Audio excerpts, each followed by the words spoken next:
Chegou, domingo é dia de Enem e por isso a gente traz as dicas para quem vai prestar a prova. Nessa reta final, especialistas recomendam descansar, fazer atividades relaxantes e dormir bem. Tem que ficar atento também com o material que precisa levar no dia e com os horários também para evitar aquela correria tradicional. Muita gente até perde a prova. Mas será que é só isso mesmo? Quem vai dar as orientações é o professor Eric Anderson, que é especialista em legislação educacional e inspeção escolar. Boa tarde, professor. Seja sempre aqui muito bem-vindo ao Conexão Record News. Nessa reta final, né? O que é importante a gente observar enquanto família e o estudante também? Boa tarde, Kelly. É muito importante o estudante ter a consciência de que não está sozinho nesse desafio. É ele que vai, sim, escrever o título nas páginas da sua vida, haja vista que ele está num processo em que ele está concluindo a última etapa da educação básica e postulando uma vaga no ensino superior. Na hora da prova, é ele a canetinha de tinta preta produzida em material transparente, não pode ser diferente disso, caneta preta, a tinta preta em material transparente e as páginas do caderno impresso para que ele possa ler e resolver as questões.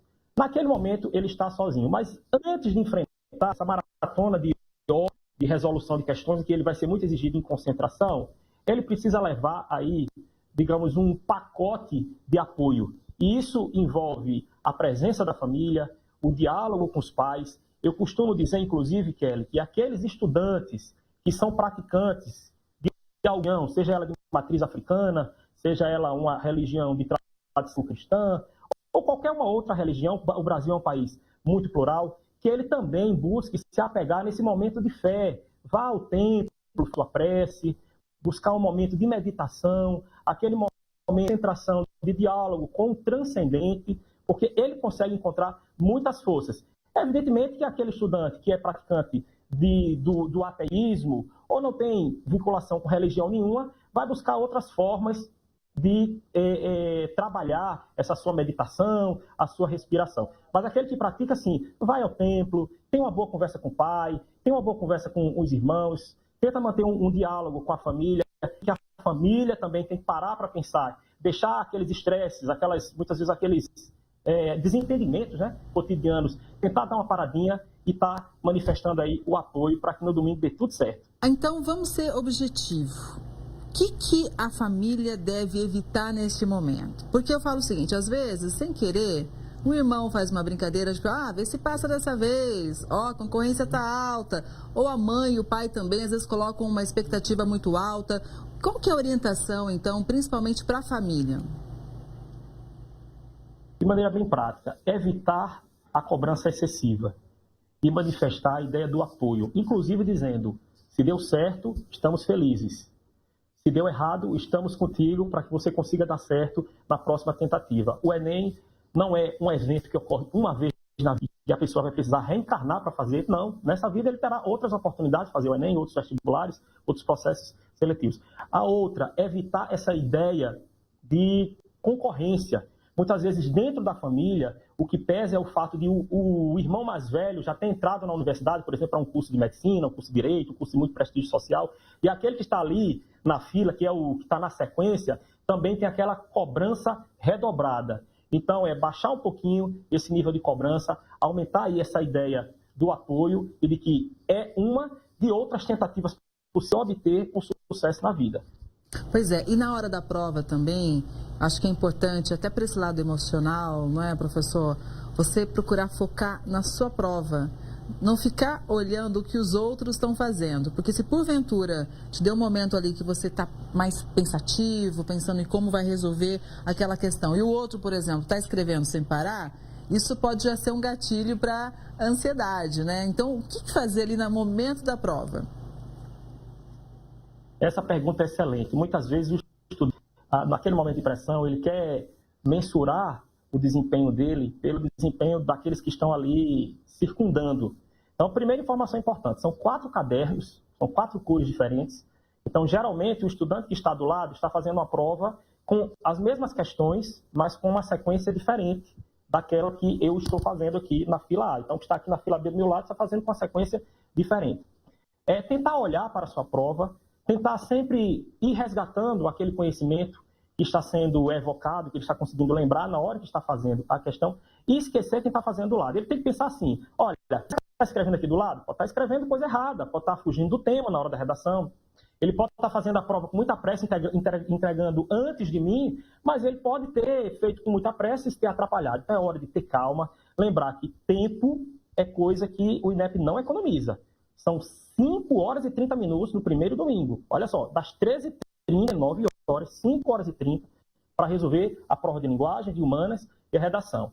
Então, se ele precisar usar as 5 horas e 30 minutos, faz a gestão com tranquilidade, dá para fazer uma boa prova. E olhando para o seu papel, a sua caneta e aquilo que está aqui na memória e no coração, que ele vai trazer aqui o amor do pai, da mãe, daquelas pessoas que o amam.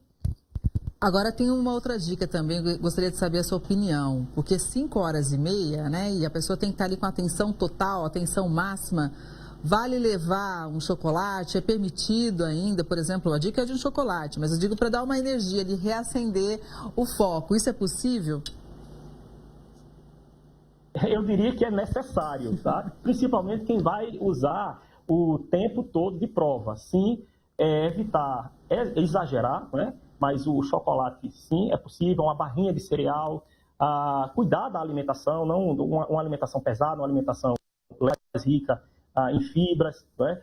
E o que acontece? Ele pode levar um sanduíche natural, com aplicação de patê, ou de queijo ricota, ou de peito de peru. Existe uma variedade aí de recheios para tornar aquele sabor mais aprazível ao paladar. Sentir um pouquinho de prazer aqui no paladar é energizar o corpo para aumentar o nível de concentração e oxigenar esse bom desempenho, fazer a prova. Lembrando que ele está fazendo a prova usando a mente e o corpo. Então, quanto mais ele trouxer conforto para a sua digestão, tá? Para evitar a chamada dispepsia, né? Que é aquele desconforto que vai atrapalhar, ele vai precisar ir ao banheiro várias vezes. Então, cuidar do corpo e cuidar da mente para, na resolução das questões, ele ter uma boa performance. Agora quero a sua opinião também de um assunto que a gente trouxe no começo da semana aqui no Conexão. Dicas sobre redação. A gente começa por ela? É ideal começar pela redação? É uma pergunta importantíssima. A prova objetiva, se o estudante, são 90 questões. Se o estudante teve tempo de fazer 80, ele pode chutar as 10 últimas. O que ele não pode é chutar a redação. Então, a redação é a prioridade. A dica: lê a proposta completa, a frase tema, os textos motivadores, começa a escrever a redação. Ele não é obrigado a, no começo da prova, já fazer a redação toda, mas coloca lá, vai organizando o chamado projeto de texto, quais são as ideias, quais são os argumentos, que proposta de intervenção ele pretende elaborar, esquematiza a redação. Se puder escrever e passar limpo, show, está feito o texto. Se não, dá uma descansada na redação, visita o caderno de questões, vai resolvendo as questões e sempre administrando tempo. Resolvendo as questões e não esquecer, a redação não tem chute. Eu costumo dizer que o acaso não vai te proteger enquanto você andar distraído na redação. Isso pode acontecer ainda na prova objetiva. Então, o ideal é, se o estudante ele treinou, se ele treinou ao longo do ano a gestão do tempo para a redação, faz a redação, já deixa a prova o texto definitivo, na folha definitiva, e vai para a objetiva com um bom tempo para depois transcrever para o gabarito. Se ele ainda está naquela dúvida, qual fazer primeiro? Começa com a leitura da redação, porque a mente já vai oxigenando as ideias, vai lendo e colocando ali o projeto de texto e fazendo ao mesmo tempo administrando a organização da redação e a resolução do caderno de questões objetivas. Terminando, faz o texto completo, porque aí ele já teve a oportunidade de ler a prova toda e, de repente, algumas ideias surgiram no painel de textos das questões objetivas, tá? Mas para quem treinou, o ideal é faz logo a redação, garanta a redação feita, para que você faça uma prova tranquila, sem aquela pressão de ter que voltar à produção do texto. Exatamente. Quanta dica bacana, hein, professor? Muito obrigada. E teve a dica também, o acaso não vai te proteger enquanto você andar distraído, né? Então tem que ter foco, tem que ter atenção ali. E a gente, claro, deseja sorte para todo mundo, viu? Muito obrigada e um ótimo fim de semana. Obrigado, Kelly.